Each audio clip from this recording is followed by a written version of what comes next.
The apartment feels smaller when you're alone with your mistakes. I sit at my desk, the same wooden surface I've hunched over for 3 years now, staring at the glow of my phone screen. The words blur together, but I know them by heart already. I've read them 17 times in the past hour. Asterisk K. Julian. This isn't working anymore. I think we both know it. Don't make this harder than it has to be, star. 3 sentences. 2 years reduced to 3 sentences in a period that feels like a door slamming shut. Marcus always was efficient with his cruelty, wrapping it in the kind of casual indifference that made you wonder if you'd imagined the relationship entirely. I set the phone down and immediately pick it up again, my thumb hovering over his contact photo. He's smiling in it, that crooked grin that used to make my chest tight in the best way. Now it just makes me feel hollow. The cursor blinks in the text field. I could write back. I could ask him what I did wrong, beg him to explain what changed, promise to be different. But I know better than that. I learned long ago that begging only makes you smaller, and I've spent too many years trying to take up the space I deserve. Instead, I scroll to our photo gallery. 2 years of carefully curated moments stare back at me. Marcus at the coffee shop where we had our first real conversation. His hand in mine at the campus art fair. The selfie from last month when we stayed in bed until noon, his hair messy against my shoulder, both of us laughing at something I can't remember now. My finger hovers over the delete button, and I feel something crack inside my chest.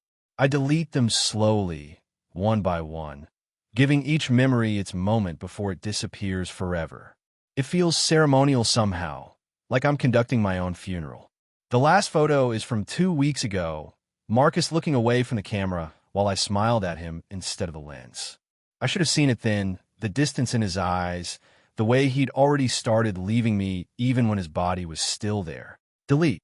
My phone screen goes black, and suddenly the apartment feels impossibly quiet. The hum of the refrigerator. The distant sound of traffic 3 floors below. My own breathing, too loud in the silence. I shove the phone face down under my copy of Giovanni's Room, as if hiding it will make the last 2 hours disappear. As if I can bury this feeling under Baldwin's words about love and shame and the terrible weight of wanting someone you can't have. The irony isn't lost on me. I'm 21 years old, and I still don't know how to be loved properly. Or maybe I do, and that's what terrifies Marcus. Maybe I love too much, too completely, in a way that makes people want to run. I've been told I'm intense, that I feel things too deeply, that I should learn to hold back. But holding back feels like dying slowly, and I've spent enough years barely breathing. I need air. I need movement. I need to be anywhere, but here with the ghost of Marcus's indifference hanging in the corners like cigarette smoke. The campus at night is different than during the day. Softer somehow, less urgent. The pathways that buzz with conversation and laughter during daylight hours now stretch empty under the yellow glow of street lamps. Rain started falling while I was inside, a gentle mist that makes everything look like a watercolor painting left in the rain. I don't have an umbrella, but I don't care. The water feels clean against my skin, washing away the staleness of my apartment and the weight of Marcus's words. I walk without direction, letting my feet choose the path.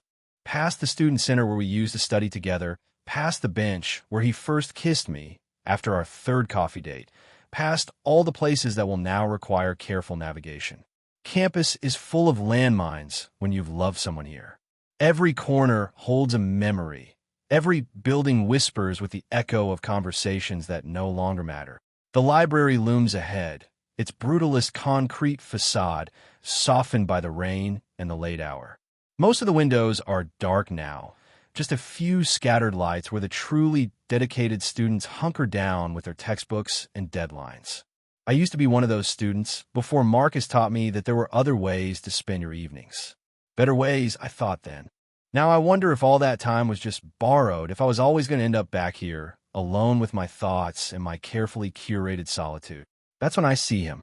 He's leaning against the far wall of the library, partially hidden in the shadow between 2 street lamps. At first, I think it's just another student taking a smoke break or waiting for a ride. But something about the silhouette stops me cold, makes my breath catch in my throat like I've swallowed glass. Even in the dim light, even after 4 years, I know that posture. The way he stands with his weight shifted to one hip, hands shoved deep in his pockets, shoulders curved inward like he's protecting something fragile in his chest. I know the line of his jaw, the way his hair falls across his forehead, the particular quality of stillness he carries like a held breath. Damien. The name hits me like ice water, and suddenly I'm 17 again, pressed against cold metal lockers while his voice cuts through me like a blade. I can hear the laughter of his friends, feel the heat of humiliation crawling up my neck, taste the copper of blood from where I bit my tongue to keep from crying in front of them. For years, and the muscle memory of fear still lives in my bones. But he's not laughing now. He's not surrounded by a pack of enablers feeding off my misery. He's alone, just like me, and there's something different about the way he holds himself. Something quieter, less predatory, more human. He hasn't seen me yet. I could turn around, take the long way back to my apartment, pretend this moment never happened. That would be the smart thing to do, the safe thing. But I find myself frozen in place, studying him like he's a puzzle I need to solve. He looks older, broader across the shoulders, with the kind of stubble that suggests he's stopped caring about looking perfect all the time. His clothes are different too, less calculated. Jeans that have actually been worn, a jacket that's seen some weather. The rain falls harder now, drumming against the pavement and the leaves of the oak trees that line the walkway. I should be cold, but I feel nothing except the strange electricity of recognition, the way your body remembers trauma even when your mind tries to forget. Then he turns slightly, just enough that the streetlight catches his profile, and I see something that stops my heart entirely. He looks sad, not angry or cruel or calculating, but genuinely, deeply sad in a way that makes him look almost vulnerable. The Damien I remember never looked vulnerable. He looked like someone who had figured out how to turn his pain into weapons, how to use cruelty as armor against the world. This version of him looks like someone who's forgotten how to fight.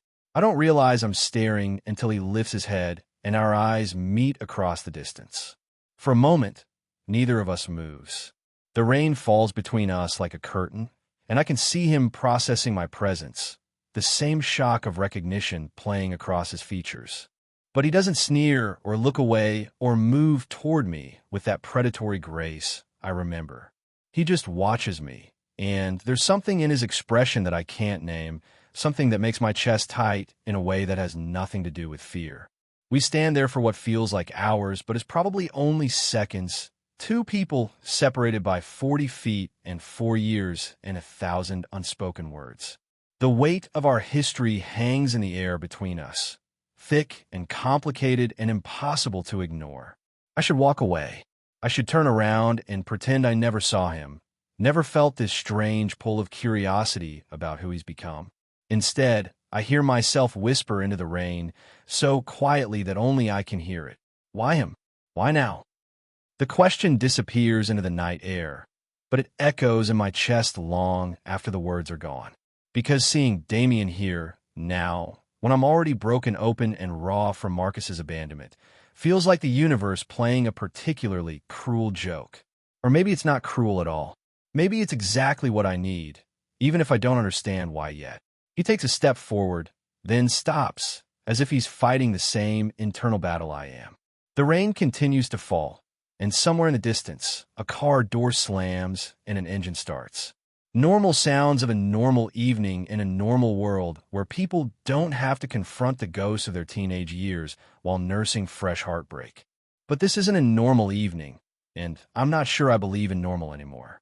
I'm not sure I believe in much of anything, standing here, soaked to the skin, and staring at the boy who taught me how small I could make myself, who now looks like he might know something about being small himself. The question hangs in the air between us, unasked but understood. What happens now? The morning after feels like waking up from fever dream. I lie in bed staring at the ceiling, try to convince myself that seeing Damien was just my mind playing tricks on me, a hallucination born from heartbreak and rain and too many sleepless nights. But the memory sits too clearly in my chest, too vivid to dismiss. The way he looked at me across that distance, like he was seeing something he'd lost and found again.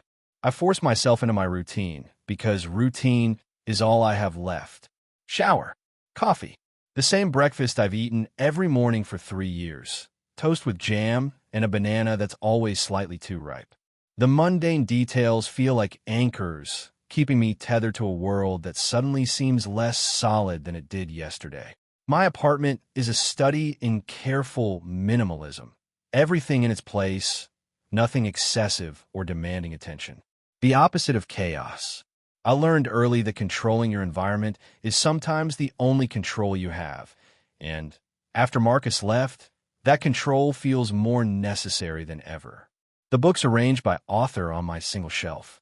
The coffee mug washed and dried immediately after use. The bed made with military precision, as if smoothness could somehow smooth over the mess inside my chest. But even in this carefully curated space, I can't escape the weight of memory. It follows me like a shadow, whispering reminders of who I used to be. I was 15 when Damien first noticed me, though noticed isn't the right word. Targeted, maybe. Selected. I was the kind of kid who tried to disappear into walls, who ate lunch in the library and kept my head down in hallways. Not because I was naturally shy, but because I'd learned that visibility meant vulnerability and vulnerability meant pain. Damien was everything I wasn't. Popular without trying, confident in a way that seemed effortless, surrounded by friends who laughed at his jokes and followed his lead like he was some kind of teenage prophet. He played varsity baseball, dated girls who looked like they'd stepped out of magazines, and moved through the world like it owed him something. Maybe it did. The first time he shoved me into a locker, I thought it was an accident. The second time, I realized it wasn't. By the third time, I understood that I had somehow become his project, his daily reminder that there was someone smaller than him in the world. The physical pain was nothing compared to the humiliation, the way his friends would circle like vultures, feeding off my discomfort until even walking to class felt like running a gauntlet. But worse than the shoving or the name-calling was the way he seemed to see straight through me, to understand exactly which words would cut deepest. He had a talent for finding the soft places, the insecurities I thought I kept hidden. When he called me pathetic in front of Sarah Martinez, the girl I'd been nursing a hopeless crush on for months, I felt something inside me shrivel and die. When he knocked my books out of my hands in the hallway and told me to pick them up like the good little servant I was, I learned what powerlessness tasted like. The memories feel different now, sitting in my adult apartment with my adult life spread out around me. They've lost some of their sharp edges, worn smooth by time and distance. But they haven't lost their weight.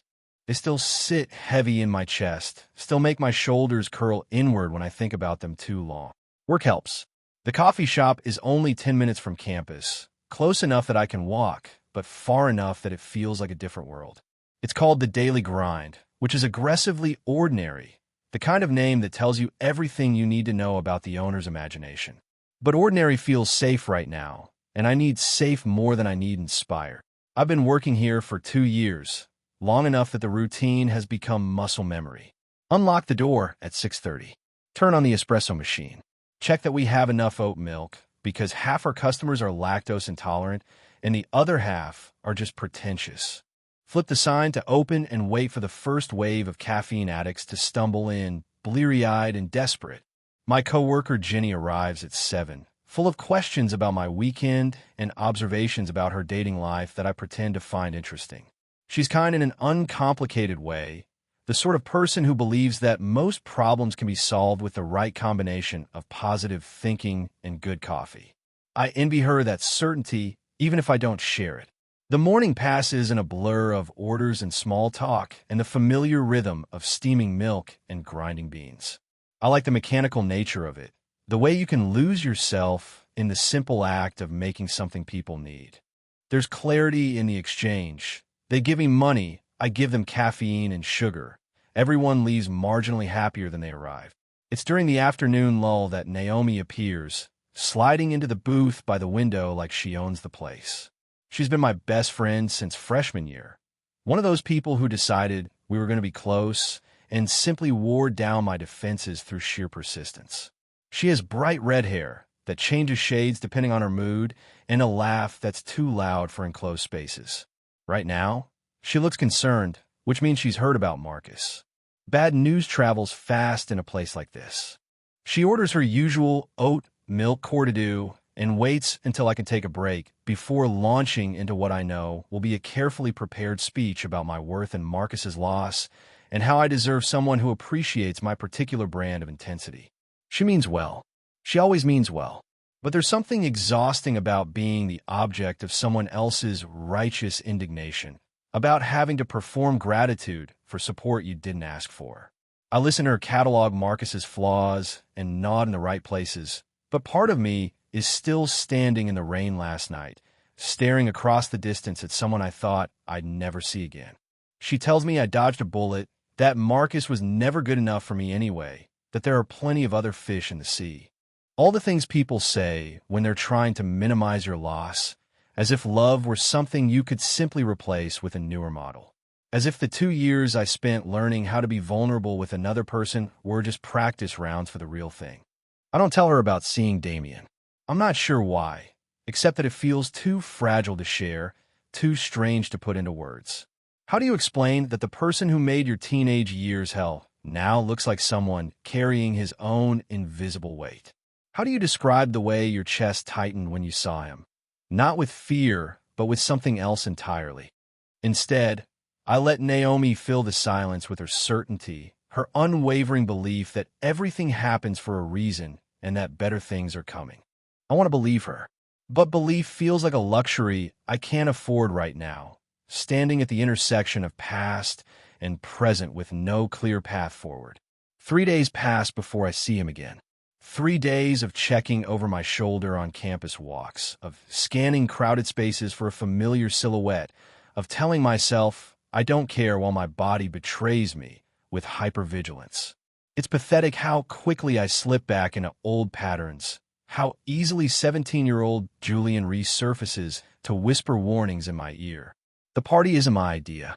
It never is. Naomi has this theory that heartbreak requires social medicine, that the cure for loneliness is to surround yourself with people who don't know you well enough to see the cracks. So when her roommate decides to throw what she generously calls a gathering, I find myself pressed into attendance despite every instinct telling me to stay home with my books and my carefully maintained solitude. The apartment is too small for the crowd it's trying to contain. Bodies pressed together in fake intimacy. Conversations happening at volumes designed to be heard over music that's too loud for actual listening. I nurse a beer. I don't want and practice the art of looking engaged while feeling utterly disconnected from everything around me. College parties have always felt like theater to me. Everyone performing versions of themselves they think other people want to see. I'm contemplating escape when I see Marcus across the room. He's laughing at something someone said, his head thrown back in that way that used to make my chest flutter. He looks perfectly fine, unburdened by the weight of our ended relationship, and something ugly twists in my stomach. How easy it must be to walk away from 2 years without looking back, to delete someone from your life like they were just another app you don't use anymore. He sees me before I can look away, and his expression shifts to something that might be guilt if I'm being generous, annoyance if I'm being honest. He excuses himself from his conversation and walks over, and I know immediately that this will be worse than the text message breakup. Julian, he says like my name tastes strange in his mouth now. I didn't expect to see you here. The conversation that follows is brutal in its casualness. He asks how I'm doing with the tone of someone checking off a social obligation. When I don't immediately respond with reassurance that I'm fine, that the breakup was mutual, that we can still be friends, his patience visibly thins. You always did this, he says, and there's something almost relieved in his voice, like he's been waiting for permission to be cruel. You take everything so seriously. Make everything into this big dramatic thing when it doesn't have to be. The words hit exactly where he intended them to. I feel myself shrinking, becoming smaller under the weight of his judgment. Around us, the party continues its performance of joy, but I can feel eyes turning toward us, sensing drama like sharks sensing blood in the water. Maybe that's why you'll always be too much for people, he continues, and now he's not even trying to be kind. Too intense, too needy. You smother people, Julian. You love like you're drowning, and you try to drag everyone down with you. The worst part is the grain of truth buried in his cruelty. I do love completely, desperately, in a way that frightens people sometimes. I've never learned how to hold back, how to dole out affection in measured doses that don't overwhelm. Marcus knew this about me. He used to say it was one of the things he found endearing. Now he's weaponizing my vulnerability against me, and the betrayal stings worse than the insult itself. I leave without responding because there's nothing to say that won't prove his point. The night air hits my face like a slap, cold and clean after the suffocating atmosphere of the party. I walk without direction, letting my feet choose the path while my mind replays the conversation, cataloging every wound for later examination. That's when I hear footsteps behind me. I turn, expecting Naomi with her fierce loyalty and her arsenal of reasons why Marcus is wrong about everything. Instead, I find Damien walking toward me with his hands shoved deep in his jacket pockets, his expression unreadable in the yellow light of the street lamps. For a moment, neither of us speaks. The silence stretches between us, heavy with history and uncertainty. I wait for the familiar fear to rise in my chest, the muscle memory of humiliation and powerlessness. But what I feel instead is something closer to exhaustion, as if I don't have the energy left to be afraid of him when I'm already so thoroughly destroyed. "You look like hell," he says finally, and there's no cruelty in it, just observation. "Thanks," I reply, because what else do you say to someone who tortured you in high school when they find you falling apart on a sidewalk 4 years later? Really what every guy wants to hear. He almost smiles at that, just a twitch at the corner of his mouth. "I heard what he said to you in there." The admission surprises me. I didn't know he was at the party, didn't see him in the crowd. But then, I wasn't looking for him.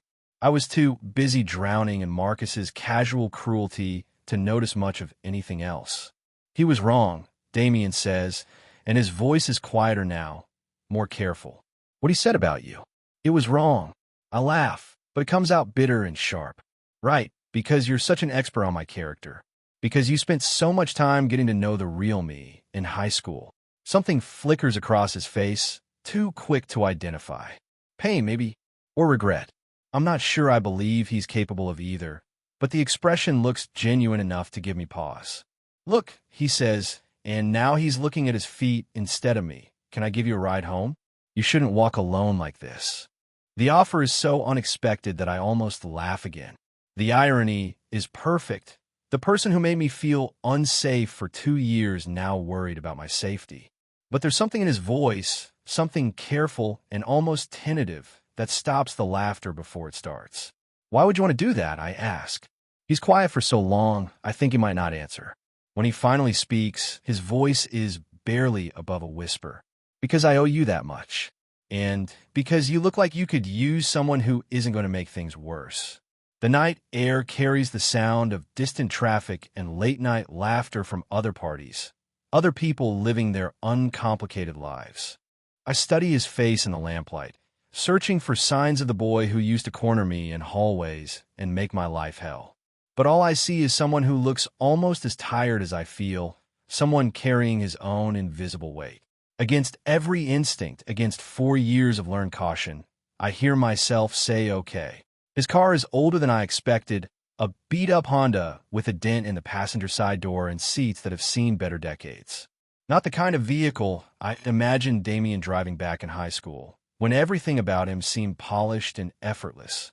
The interior smells like coffee and something else I can't identify, something warm and lived in that speaks of long drives and late nights. The silence during the first few blocks is thick enough to cut. I stare out the passenger window at familiar streets made strange by darkness and the weight of everything unsaid between us. My hands rest in my lap, fingers twisted together in a way that probably broadcasts my anxiety to anyone paying attention, which Damien seems to be because he keeps glancing at me like he's trying to solve a puzzle with missing pieces. "I was an asshole back then," he says finally, the words cutting through the quiet like a confession he's been rehearsing. The understatement is so profound it almost makes me laugh. Asshole doesn't begin to cover the systematic cruelty the daily humiliations, the way he turned my existence into a careful navigation of landmines. But there's something in his voice, a rawness that suggests he knows exactly how inadequate the word is. Yeah, I say, because what else is there to say? You were. He winces slightly, as if hearing it confirmed still has the power to wound him. Good, I think, and then immediately feel petty for the thought.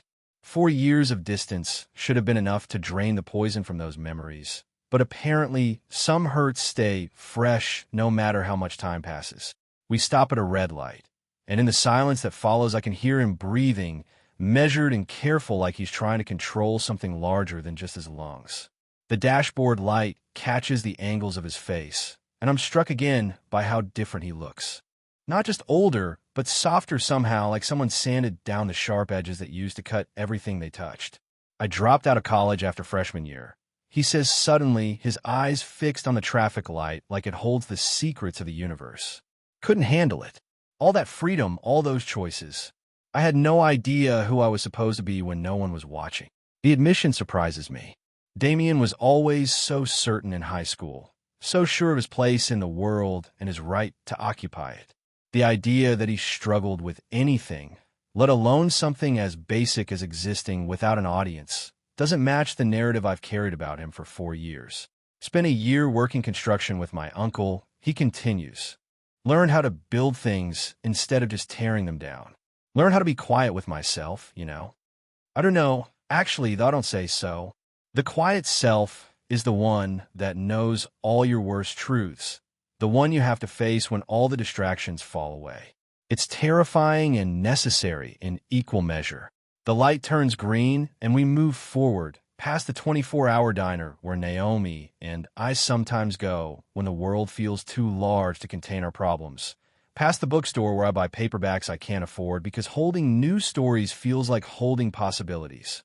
What about you? He asks, and I can tell he's trying to shift the focus away from his own revelations. Still reading everything in sight. The question catches me off guard. I didn't realize he'd noticed my reading habits in high school, though I suppose when you're busy making someone's life, hell, you probably pay attention to their patterns. The observation feels oddly intimate, like discovering someone has been watching you when you thought you were invisible. Still reading, I confirm. Literature major now. Officially sanctioned to obsess over dead poets and their tragic love affairs. That makes him smile, a real one this time, not the careful expression he's been wearing like armor. It transforms his face completely, reminds me of something I'd forgotten about him from before everything went wrong between us. He used to look like this sometimes in elementary school, when we were just two kids who happened to share a classroom, before the hierarchies and cruelties of adolescence divided us into predator and prey. I remember you carrying around this massive fantasy novel once. He says, must have been 800 pages. You read it during lunch, completely lost to the world. The memory surfaces unbidden, vivid and strange. 7th grade, before everything changed. I'd been reading The Name of the Wind and living so completely in Patrick Rothfuss's world that reality felt like an interruption. I'm shocked that Damien noticed, more shocked that he remembered. You threw it in a trash can the next year, I say, and watch his smile disappear. Yeah, he says quietly. I did. We're getting close to my apartment now. The familiar landmarks of my carefully constructed adult life rising around us like a protective wall. Part of me wants this drive to continue forever, wants to stay suspended in this strange bubble where we can speak honestly to each other without the weight of history crushing every word. But another part of me needs the safety of my own space, needs to process this impossible conversation behind the closed door of my own making. He pulls up outside my building and puts the car in park, but doesn't turn off the engine. The mechanical hum fills the space between us, a soundtrack to whatever this moment is becoming. Julian, he says, and my name sounds different in his mouth than it did in Marcus's. Less weapon, more question. I don't want to be that guy anymore. The one who made you carry books like weapons because I was too scared to admit I wanted to read them too. The confession hangs in the air between us, heavy with implications I'm not ready to examine. There's something in his voice that sounds like truth, But I've learned to be suspicious of truth when it comes wrapped in apologies from people who once delighted in my pain. I don't know what you want me to say to that. I tell him, my hand already reaching for the door handle. He nods like he expected this, like he's prepared for me to run. You don't have to say anything. I just wanted you to know.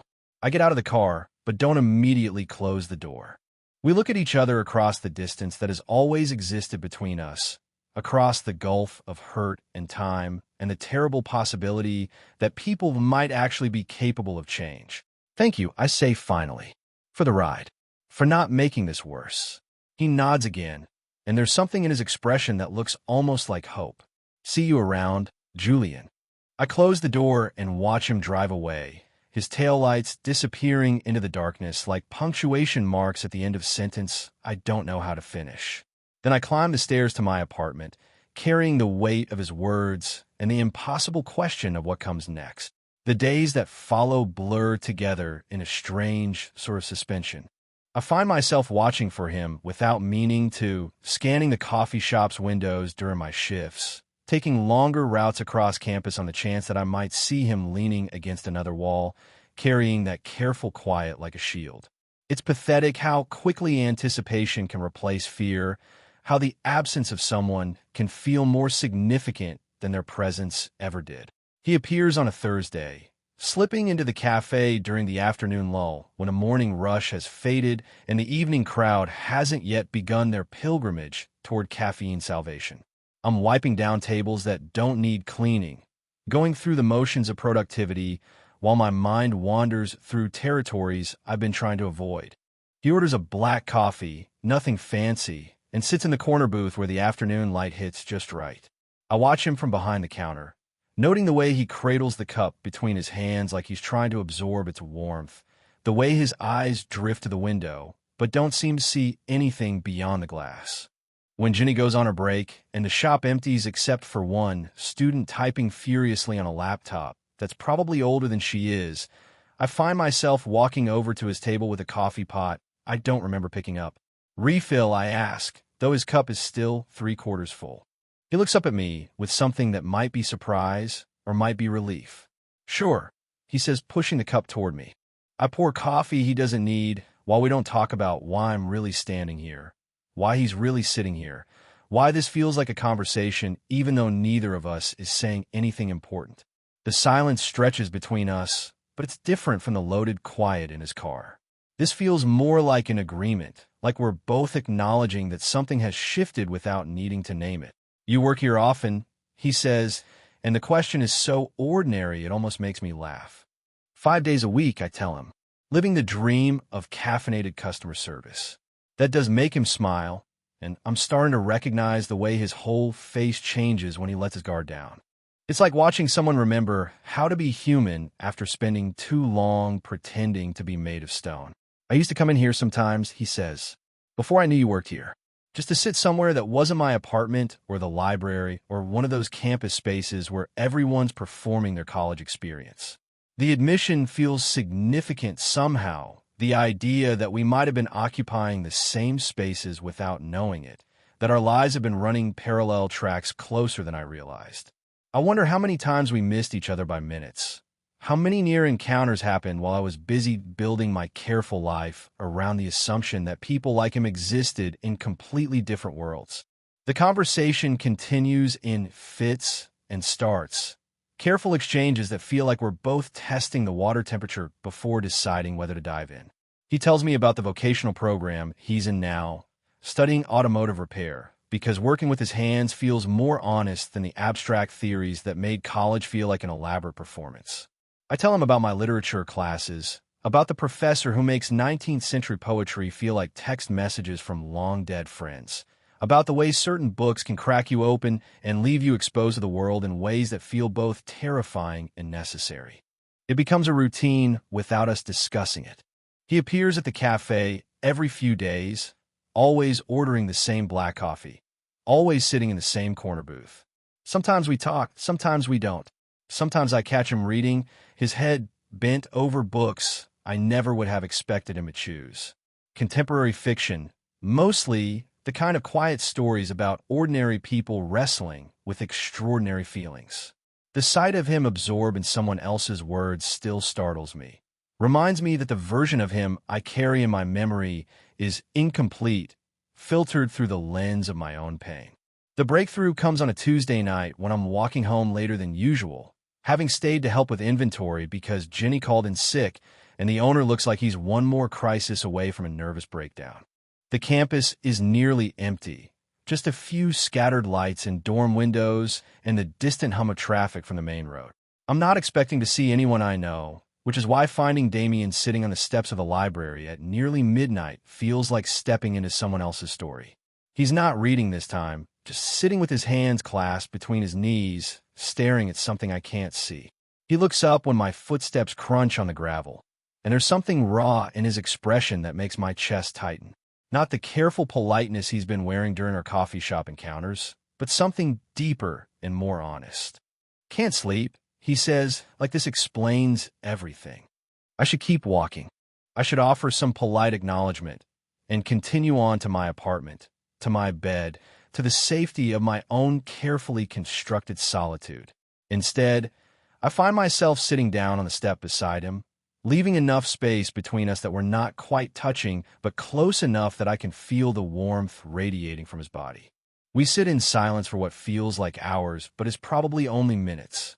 The night air carries the scent of late summer, that particular combination of dying heat and approaching autumn that always makes me feel nostalgic for things I can't name.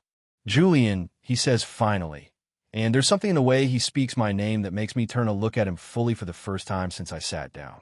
"I need to tell you something," he continues, and now his voice is barely above a whisper. "About why I was such a bastard to you in high school. About why seeing you with Marcus used to make me feel like I was going to throw up or punch something or both."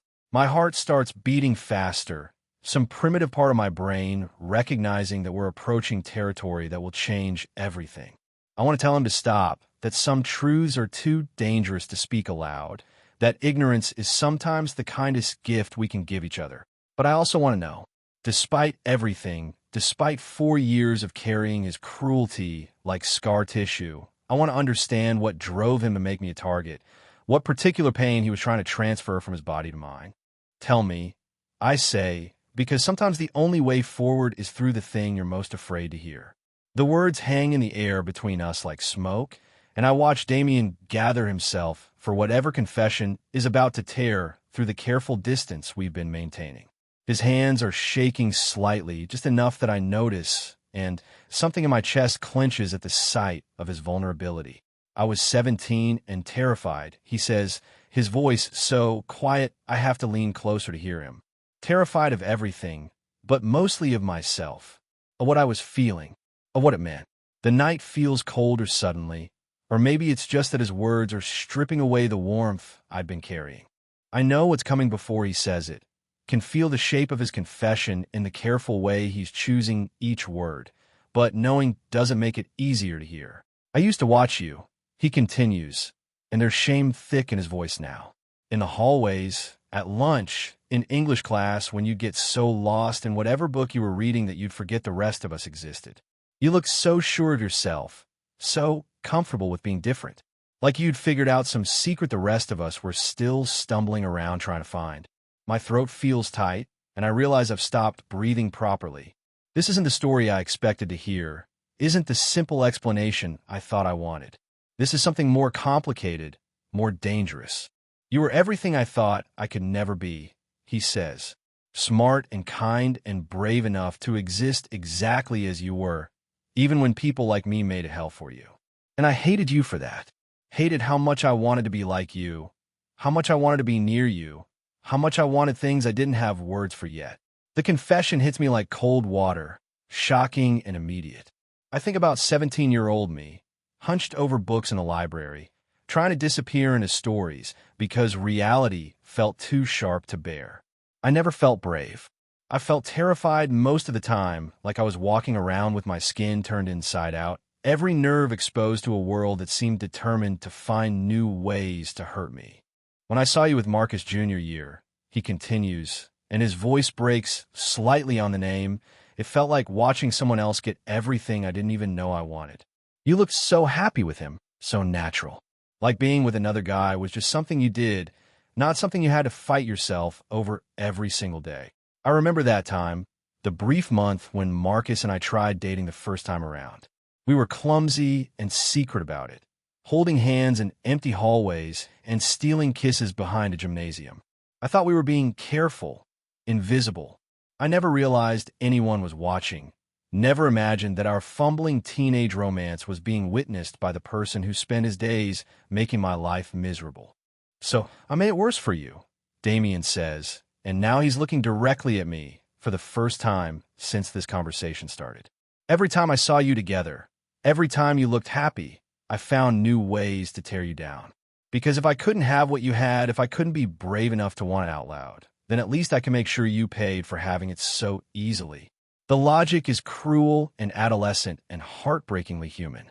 I understand it in a way that makes me feel sick, can see the 17-year-old boy he was, drowning in his own self-hatred and lashing out at anyone who seemed to be swimming. It doesn't excuse what he did to me, but it explains it in a way that's almost worse than random cruelty would have been. "I was in love with you," he says finally, the words falling between us like stones into still water. "Completely, desperately, hopelessly in love with you. And I handled it by trying to destroy you instead of dealing with what that meant about me. My chest feels tight, like someone has wrapped steel cables around my ribs and pulled them taut. I want to be angry, want to rage at him for making me carry the weight of his self-hatred for 4 years, for turning his pain into my trauma. But what I feel instead is something closer to grief for the boy he was and the boy I was, for all the ways we hurt each other because we didn't know how to hurt ourselves. The silence stretches between us, heavy with everything we can't take back. A car passes on the street below, its headlights sweeping across the library steps before disappearing into the night. Normal people living normal lives, going home to normal problems that don't involve confessions that rewrite the entire narrative of your adolescence. "Why are you telling me this now?" I ask, because it's the only question I can form through the chaos in my head. "Because I can't carry it anymore," he says. "Because seeing you again, seeing how you've built this life for yourself despite everything I did to you, makes me realize that I never apologized for the right reasons. I said I was sorry for being an asshole, but I never said I was sorry for being a coward, for making you pay for my fear." Another silence, this one charged with possibilities I'm not ready to examine. The night air moves around us, carrying the distant sounds of a world that keeps spinning regardless of how many foundational truths get shattered on library steps at midnight. I reach out without thinking, my hand covering his where it rests on the cold stone between us. The contact is electric, immediate, 4 years of distance collapsing into this single point of connection. His skin is warm despite the cool night, and I can feel his pulse underneath my palm, quick and uncertain. He looks down at our joined hands like he can't quite believe they're real, then back up at my face with an expression I can't read in the dim light. "Do you even know what you're doing?" I whisper, because the question feels too large to speak at normal volume. "No," he says, his voice rough with honesty. "But I know I don't want to lose this chance. I know I don't want to be 17 and scared forever." The words settle into the space between us, final and fragile and full of promise. This is the moment when everything changes, when the story I've been telling myself about who we are and what we mean to each other gets rewritten entirely. I don't pull my hand away. Time moves differently after that night. Days fold into each other with a strange new rhythm, like someone has adjusted the metronome of my life to a tempo I don't quite recognize yet. The revelation sits between us wherever we are, invisible but present, changing the weight of every glance and the meaning of every silence. The coffee shop becomes our neutral ground, the place where we learn how to exist in this new configuration of ourselves. He still comes in during the quiet hours, still orders black coffee, and sits in the same corner booth. But now there's intention in it, a deliberate choice rather than coincidence. We're both choosing this, whatever this is becoming. The conversations are different now, layered with the knowledge of what we've shared and the careful navigation of what comes next. We talk about books again, but also about the spaces between words, about the things that can't be written down. He tells me about the garage where he works, about the satisfaction of fixing things that are broken, about how his hands have learned to be gentle with delicate machinery. I tell him about the stories I'm trying to write, about the way fiction sometimes feels more honest than reality, about the characters who live in my head and refuse to behave the way I want them to. It's during one of these conversations that I realize we're building something new, something that doesn't have a name yet, but feels solid enough to lean against. Trust, maybe, or understanding, or just the simple recognition that two people can carry the same hurt in completely different ways and somehow find their way back to each other through the wreckage. Naomi notices the change in me before I'm ready to name it myself. She corners me after my shift on a Thursday, her eyes sharp with the kind of concern that comes from knowing someone too well. "You look different," she says, settling into the booth across from me with her usual territorial confidence. "Lighter somehow, less like you're carrying the world on your shoulders." I consider lying, offering some explanation about time healing wounds or finding closure through Marcus's absence. But Naomi has always been able to see through my careful constructions, and I'm tired of maintaining walls that no longer serve their purpose. "I've been talking to someone," I tell her, which is both completely true and entirely inadequate. Her eyebrows rise in a way that suggests she's already planning wedding venues or breakup intervention strategies, depending on how this conversation unfolds. "Someone new." "Someone old," I say, and watch her expression shift to confusion, then recognition, then something that looks like horror. "Julian," she says, and there's warning in the way she speaks my name. "Please tell me you're not talking about who I think you're talking about." The conversation that follows is difficult in all the ways I expected it to be. She catalogs his past cruelties with the precision of someone who witnessed their impact firsthand. Reminds me of nights when I came home shattered by his casual violence. Argues that some things can't be forgiven just because time has passed. Her concern is fierce and protective and completely justified, and I love her for it, even as I disagree with her conclusions. "People don't change that much," she says finally, echoing the words that have been haunting me since this all began. "Not deep down, not where it matters. But what if they do?" I ask, because this is the question that's been keeping me awake at night. What if we're all more capable of transformation than we believe? What if the stories we tell ourselves about who people are become the prisons that keep them from becoming who they could be? She doesn't have an answer for that, and neither do I. But the question sits between us like a challenge, demanding better evidence than fear and better reasoning than precedent. The shift happens on a Friday night when the cafe is closed and the campus feels abandoned except for the dedicated students and the committed insomniacs. I'm walking home from the library, my backpack heavy with books I probably won't read, when I see him waiting by my building. Not lurking or hiding, just standing under the streetlight like he has every right to be there. "I was hoping I might catch you," he says when I'm close enough to hear him without him having to raise his voice. We walk to the park 3 blocks from my apartment, the one with the swing set that's seen better decades, and the duck pond that's more algae than water. It's not romantic by any conventional definition, but there's something about the ordinariness of it that feels right, like we're claiming this moment for ourselves rather than performing it for an audience. We sit on the swings like children, our feet dragging in the dirt, the chains creaking with the weight of adult bodies in spaces designed for smaller dreams. The silence between us feels different now, charged with possibility rather than weighted with history. "Julian," he says, and I turn to look at him in the orange glow of the distant streetlights. "What happens now?" I ask, because it's the question that's been circling in my chest since that night on the library steps. "I don't know," he says, and his honesty is both terrifying and refreshing. "I don't know how to do this, how to be good at caring about someone. I spent so many years practicing cruelty that kindness feels like a foreign language." The admission hangs between us, vulnerable and raw.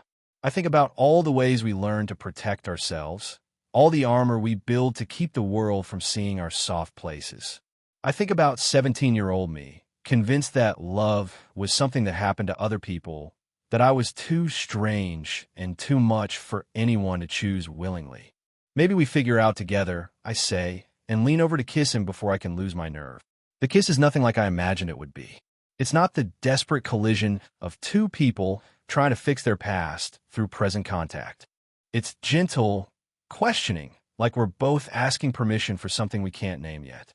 His lips are softer than I expected, and he tastes like coffee and possibility and the particular sweetness of taking a risk that might actually pay off. When we break apart, neither of us speaks. The night moves around us, full of the ordinary magic of buses and late-night laughter and neon signs reflected in puddles. But for me, sitting on a children's swing with my hand in his, time has slowed to accommodate this moment, this choice, this fragile beginning that doesn't promise anything except the chance to find out what comes next. I slip my phone into my pocket without looking at it, and somewhere in its memory, Marcus's breakup text sits archived and unread, a relic from a story that no longer defines me. Because some endings are really beginnings, and some love stories start in the most unlikely places, growing from soil that seemed too damaged to nurture anything beautiful. This is ours now. Imperfect, uncertain, real.